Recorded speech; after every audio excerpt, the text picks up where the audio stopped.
Hai friend, apa kabar? Senang sekali berjumpa kembali dengan kalian. Semoga kalian tetap sehat dan semakin semangat belajar.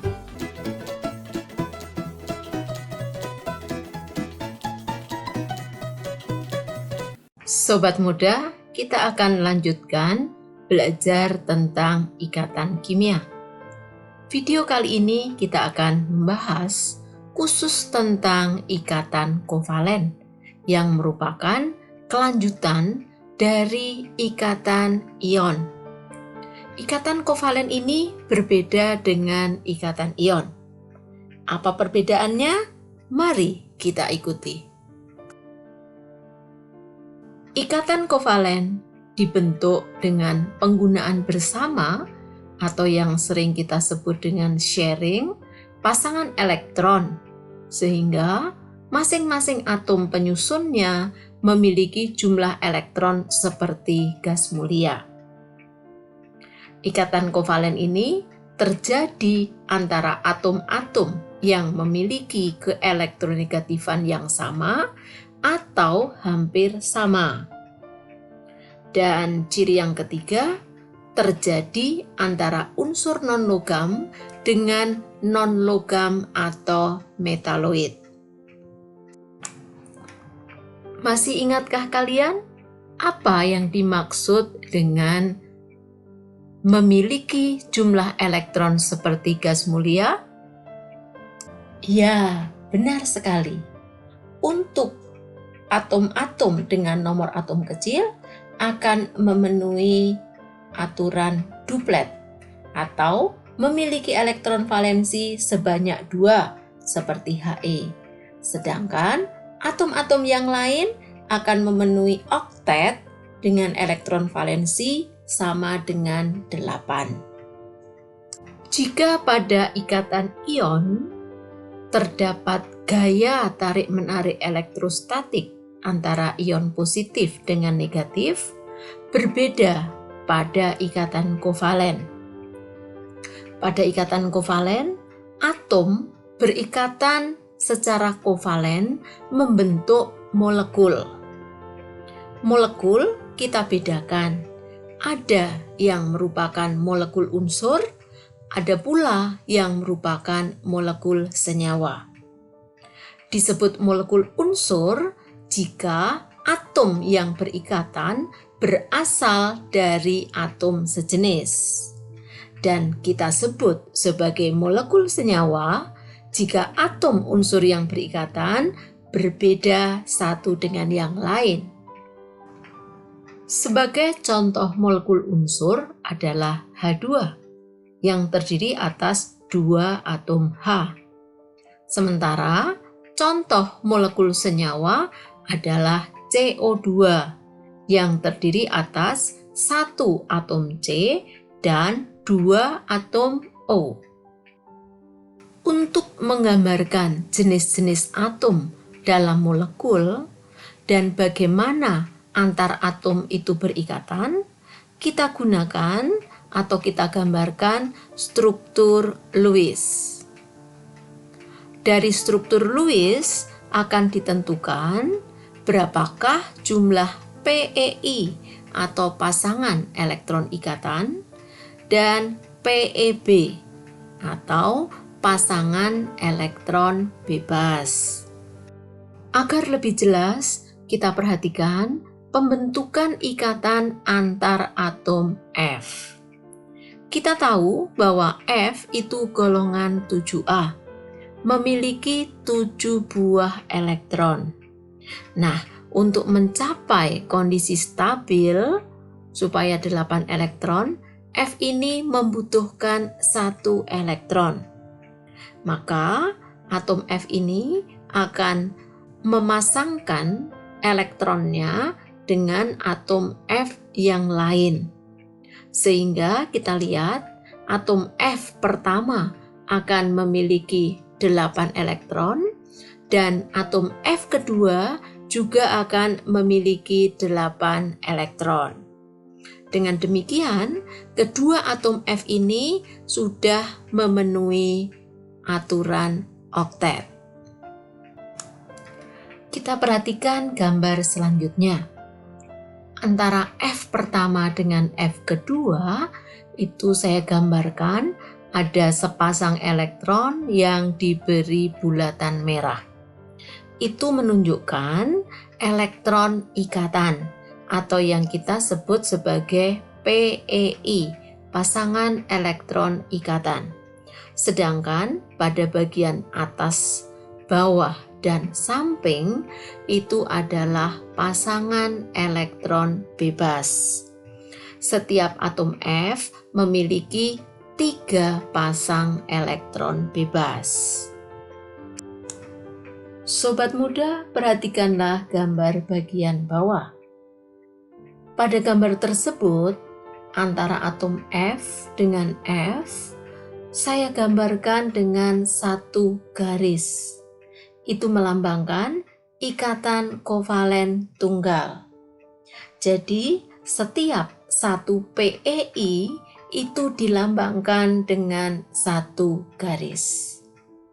Maka kita tuliskan F. Nah, sekarang bagaimana kita menggambarkan ikatan antar atom H? Setiap atom H memiliki satu elektron. Dengan demikian, H membutuhkan satu elektron lagi agar mencapai duplet seperti He. Ya, antara satu atom H dengan atom H yang lain akan saling meminjamkan elektronnya, sehingga masing-masing mencapai duplet seperti helium. Dengan demikian, terdapat satu PEI dan tidak ada lagi PEB, karena masing-masing atom H hanya memiliki satu elektron. Dengan demikian, sekarang kita tuliskan struktur Lewisnya H ikatan tunggal dengan atom H yang lain. Contoh berikutnya, mari kita lihat bagaimana atom H berikatan dengan atom Cl. Atom H memiliki satu elektron dan masih membutuhkan satu elektron lagi. Sementara Cl memiliki 7 elektron dan membutuhkan satu elektron. Dengan demikian, H akan meminjamkan satu elektron kepada Cl, begitu pula Cl akan meminjamkan satu elektron kepada H. Dengan demikian, pada ikatan antara HCl terdapat satu PEI. Karena ada satu PEI, maka kita tuliskan H strip Cl yang menyatakan ikatan tunggal. Nah, kita pelajari lagi satu contoh, yaitu pada molekul CH4. Atom C di sini memiliki 4 elektron valensi, sementara H mempunyai 1 elektron valensi. Dengan demikian, atom C masih membutuhkan 4 elektron lagi untuk mencapai oktet. Sementara H masing-masing memerlukan 1 elektron. Dengan demikian, antara C dengan H akan saling meminjamkan elektronnya, sehingga dapat kita lihat seperti pada gambar, ya, H sekarang mempunyai 2 elektron setelah dipinjamkan oleh C. Begitu pula C sekarang sudah memiliki 8 elektron, memenuhi aturan duplet. Dan pada ikatan ini ada 4 pasang elektron ikatan. Maka kita tuliskan untuk rumus strukturnya seperti pada gambar sebelah kanan. Ikatan kovalen dapat kita bedakan menjadi 3 jenis berdasarkan jumlah pasangan elektron ikatannya. yaitu ikatan tunggal, ikatan rangkap 2, dan ikatan rangkap 3.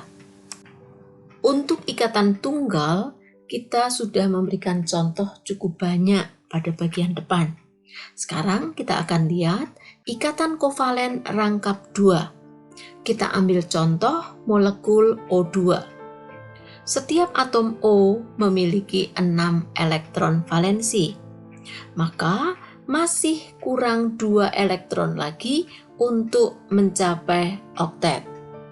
Maka di sini O pertama meminjam 2 elektron dari O kedua, begitu pula O kedua meminjam 2 elektron pada O pertama. Dengan demikian, pasangan elektron ikatan yang digunakan sejumlah 2. Kemudian, untuk menggambarkan ikatannya, kita tuliskan O garis 2 O. Contoh kedua, kita ambil senyawa CO2. C memiliki 4 elektron valensi. Maka C membutuhkan 4 elektron lagi untuk mencapai oktet. Sementara O membutuhkan 2 elektron lagi untuk mencapai oktet. Dengan demikian, antara C dengan O saling meminjamkan 2 elektron.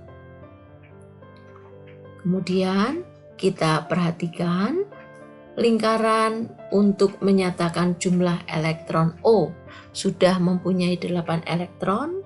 Begitu pula C sudah mempunyai 8 elektron. Dan sekarang kita dapat tuliskan rumus struktur dari molekul CO2 adalah O ikatan rangkap C, ikatan rangkap O. Untuk ikatan kovalen rangkap 3, saya berikan contoh N2. Masing-masing atom N memiliki elektron valensi sejumlah 5. Berarti membutuhkan 3 elektron lagi untuk mencapai oktet. Jadi, antara N pertama dengan N kedua saling meminjamkan 3 elektron. Dengan demikian, ada 3 pasang elektron ikatan. Kemudian, kita gambarkan N ikatan rangkap 3N yang digambarkan dengan 3 garis. Sobat muda, ada beberapa catatan penting untuk menuliskan rumus struktur Lewis. Pertama, semua elektron valensi dari atom penyusun molekul harus muncul dalam struktur. Kedua, biasanya semua elektron dalam struktur Lewis berpasangan. Ketiga, biasanya setiap atom mencapai struktur oktet, kecuali hidrogen dengan struktur duplet.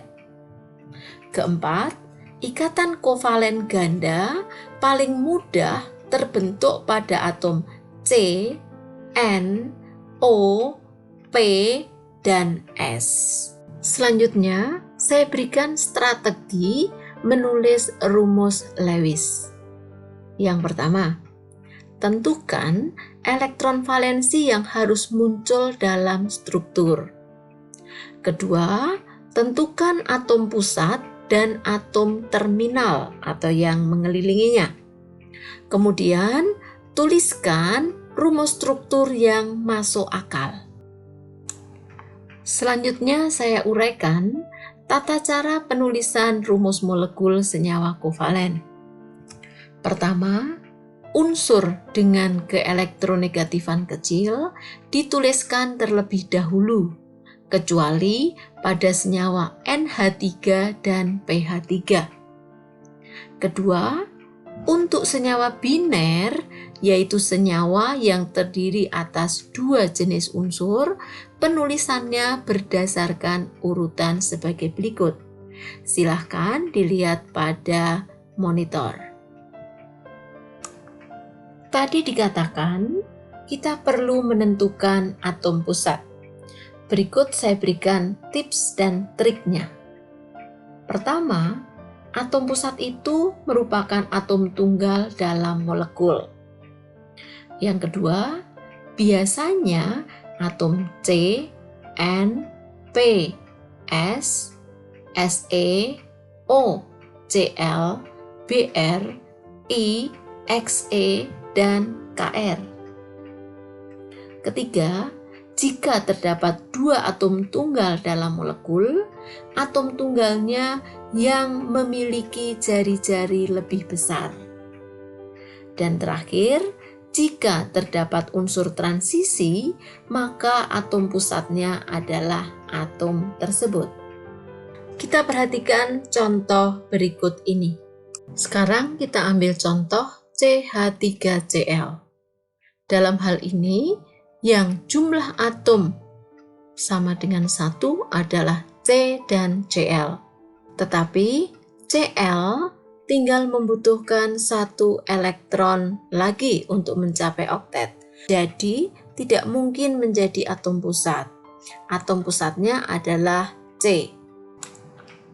Kita mulai gambarkan struktur Lewisnya. Kita tulis C sebagai atom pusat dengan 4 elektron valensi, kita tuliskan pada 4 sisinya.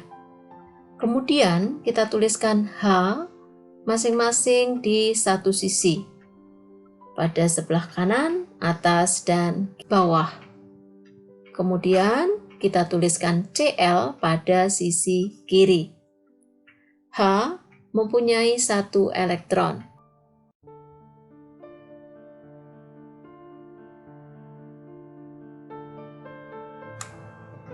Kita buat lingkaran untuk masing-masing atom H yang sudah mendapat pinjaman elektron dari C, sehingga telah mencapai struktur duplet. Kita gambarkan sekarang elektronnya Cl. Cl mempunyai 7 elektron. Kita letakkan 1 berdekatan dengan C, 6 yang lain pada 3 sisi lainnya. Kemudian kita beri lingkaran untuk elektronnya Cl. Sudah lengkap 8. Dan terakhir untuk elektronnya C. Karena sudah mendapat pinjaman masing-masing 1 elektron dari 4 atom H, jumlah elektron C juga lengkap 8 elektron.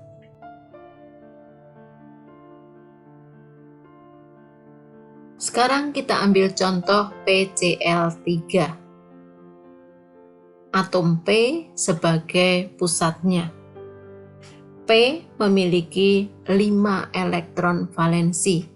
Kita gambarkan pada keempat sisinya. Kemudian kita gambarkan Cl pada bagian atas, kanan, dan bawah. Karena Cl yang memiliki elektron valensi sama dengan 7 masih membutuhkan 1 elektron. Dan ini dilakukan oleh P dengan meminjamkan.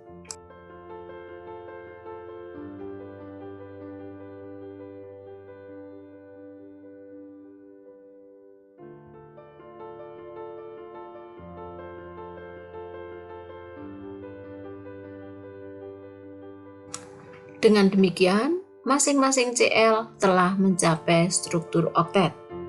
Kemudian kita hitung elektron P. P mendapat pinjaman 3 elektron dari 3 atom Cl. Sehingga 5 ditambah 3 sama dengan 8. P juga telah mencapai struktur oktet. Selanjutnya kita gambar rumus struktur PCl3. P sebagai atom pusat terikat dengan 1 garis dengan masing-masing Cl. Sekarang mari kita cermati untuk senyawa SiO2 dan SCl2.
Sobat muda, kenyataannya tidak dapat setiap unsur memenuhi aturan oktet. Ada 3 tipe pengecualian atau kegagalan aturan oktet. Pertama, senyawa yang atom pusatnya mempunyai elektron valensi kurang dari 4, sehingga setelah semua elektron valensinya dipasangkan tetap belum mencapai oktet. Contohnya sebagai berikut. Pertama, BeCl2. Be mempunyai elektron valensi 2, sementara Cl mempunyai elektron valensi 7. Dengan demikian, Be meminjam 1 elektron kepada Cl, begitu pula Cl meminjam 1 elektron kepada Be. Hasilnya seperti yang kalian lihat.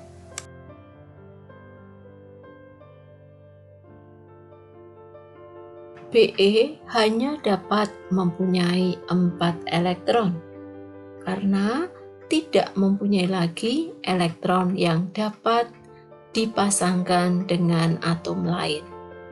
Sekarang kita lihat untuk Bf3. B hanya mempunyai 3 elektron valensi. Dengan demikian, struktur Lewis Bf3 sebagai berikut.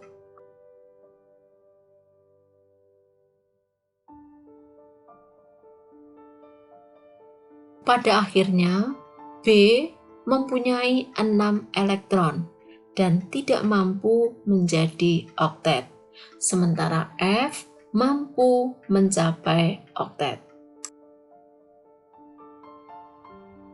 Pengecualian kedua adalah senyawa dengan jumlah elektron valensi ganjil. Contohnya adalah NO2 yang mempunyai jumlah elektron valensi 5 tambah 6 tambah 6 sama dengan 17. Maka tidak akan memungkinkan N mencapai struktur oktet. Pengecualian ketiga, senyawa yang melampaui aturan oktet atau disebut superoktet. Biasanya terjadi pada unsur-unsur periode 3 atau lebih dapat menampung lebih dari 8 elektron pada kulit terluarnya, yaitu misalnya kulit M dapat menampung 18 elektron. Sebagai contoh adalah senyawa SF6, ClF3, dan IF7. Kita tuliskan struktur Lewis dari SF6. S memiliki 6 elektron valensi. Kita tuliskan tersebar di sekeliling S. Kemudian kita tuliskan F di sekitar atom S, mendekati elektron dari atom S. Kemudian S meminjam 1 elektron dari F, begitu pula F meminjam 1 elektron dari S. Dengan demikian, F mampu mencapai oktet. Tetapi karena S meminjam masing-masing 1 elektron dari 6 atom F, maka akhirnya S memiliki 12 elektron, melebihi dari 8. Kita perhatikan sekarang untuk senyawa PCl5.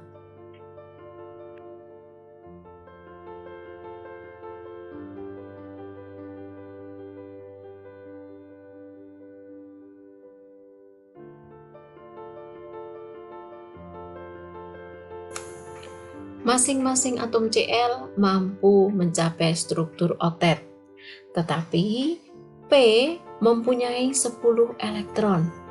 Kemudian kita sebut superoktet. Guys, kita sudah sampai pada bagian akhir pembelajaran kita, yaitu tentang ikatan kovalen koordinasi. Apa bedanya dengan ikatan kovalen yang biasa? Ikatan kovalen koordinasi terjadi jika pasangan elektron yang digunakan bersama berasal dari salah satu atom yang berikatan. Sementara pada kovalen biasa, pasangan elektron yang digunakan bersama-sama berasal dari dua pihak. Sebagai contoh adalah ion NH4+ yang berasal dari molekul NH3 dan ion H+. N sudah memiliki 8 elektron pada struktur NH3, sementara H+ tidak memiliki elektron. Dengan demikian, antara N dengan H+ terjadi ikatan kovalen koordinasi. Contoh kedua adalah H2SO4. S sebagai atom pusat kita gambarkan pada bagian tengah. 4 atom O mengelilingi pada setiap sisinya. Kemudian kita letakkan atom H pada bagian paling pinggir. Kemudian kita lengkapi elektron-elektronnya.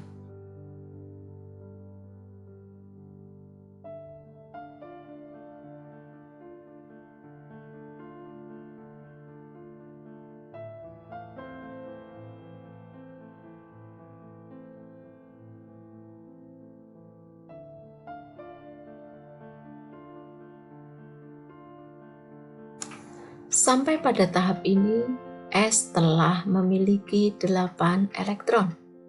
Maka S tidak meminjam lagi elektron kepada atom O yang ada di atas dan di bawah.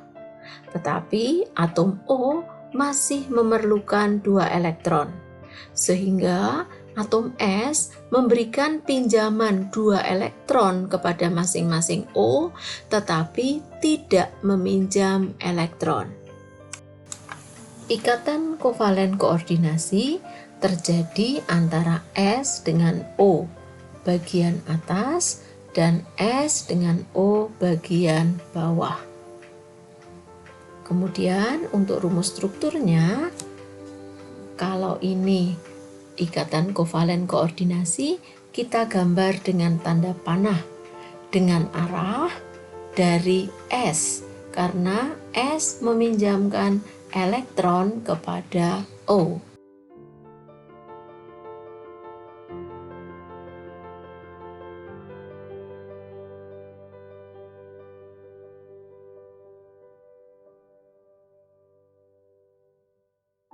Contoh berikutnya yang saya berikan adalah senyawa HClO4.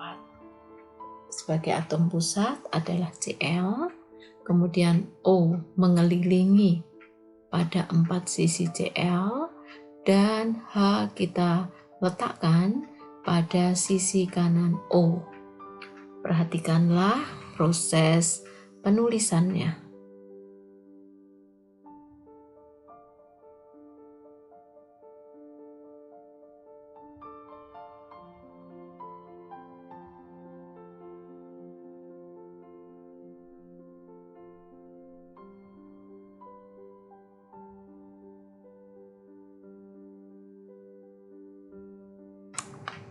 Dari Cl ke arah O atas, O bawah, dan O kiri kita tuliskan tanda panah karena Cl meminjamkan sepasang elektronnya kepada O, sementara O tidak meminjamkan elektron kepada Cl.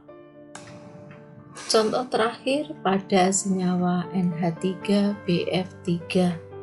Simak baik-baik bagaimana struktur Lewisnya dan rumus struktur dari NH3BF3 serta letak ikatan kovalen koordinat antara unsur N ke unsur B. B.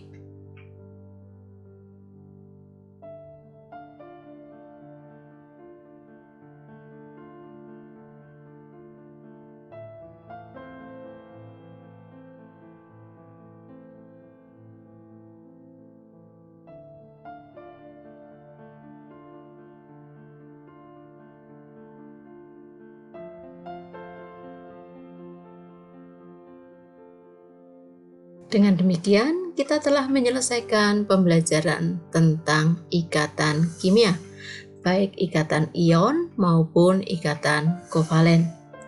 Terima kasih sudah belajar bersama saya. Jangan lupa bagi yang belum subscribe, silahkan subscribe. Beri like dan komen, serta bagikan kepada teman-teman Anda.